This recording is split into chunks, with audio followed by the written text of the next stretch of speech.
ইসলামী আন্দোলন বাংলাদেশের মহাসচিব অধ্যক্ষ হাফেজ মাওলানা ইউনুস আহমেদ অভিযোগ করেছেন, ধর্মীয় অনুভূতিকে ব্যবহার করে দেশে অস্থিরতা তৈরির অপচেষ্টা অব্যাহত রয়েছে।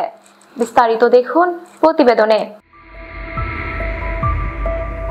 ইসলামী আন্দোলন বাংলাদেশের মহাসচিব অধ্যক্ষ হাফেজ মাওলানা ইউনুস আহমেদ বলেন, বাংলাদেশের মানুষ ধর্মপ্রাণ এবং ধর্মীয় বিষয়ে অত্যন্ত সংবেদনশীল। এই সংবেদনশীলতাকে সুযোগ হিসেবে নিয়ে একটি কুচক্রী মহল নানামুখী ষড়যন্ত্রে লিপ্ত।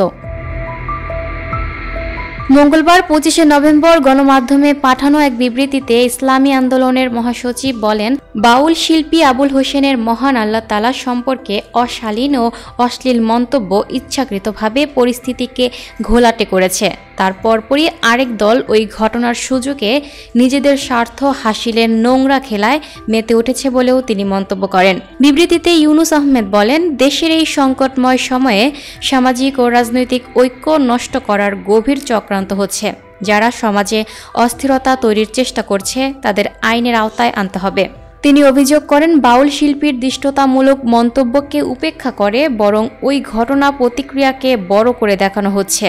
মানুষের বাক স্বাধীনতা আছে, কিন্তু কারো বিশ্বাস ও ধর্মীয় অনুভূতিকে আঘাত করা শাস্তিযোগ্য অপরাধ, বলেন তিনি। মহাসচিব আরও বলেন, বাউল আবুল হোসেন পরিস্থিতি উস্কে দেওয়ার ভূমিকা রেখেছেন।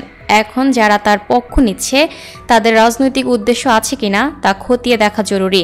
একই সঙ্গে সাধারণ মানুষকে দায়ী করার প্রবণতা এবং পুলিশ হয়রানির চেষ্টা বন্ধ করার আহ্বান জানান তিনি। বিবৃতিতে ইউনুস আহমেদ সতর্ক থাকার আহ্বান জানিয়ে বলেন, যে কোনো ঘটনাকে বস্তুনিষ্ঠভাবে দেখতে হবে, ক্রিয়া প্রতিক্রিয়া বিশ্লেষণ করে বুঝতে হবে কারা এসব ঘটনায় লাভবান হচ্ছে। জাতির এই ক্রান্তিকালে দায়িত্বশীলভাবে অবস্থান নিতে হবে। Lucky Akter, up to date news, Dhaka. প্রিয় দর্শক, এই ছিল আপ টু ডেট নিউজের সর্বশেষ আপডেট। পরবর্তী আপডেট পেতে চোখ রাখুন আপ টু ডেট নিউজের ফেসবুক পেজ এবং ইউটিউব চ্যানেলে। ধন্যবাদ।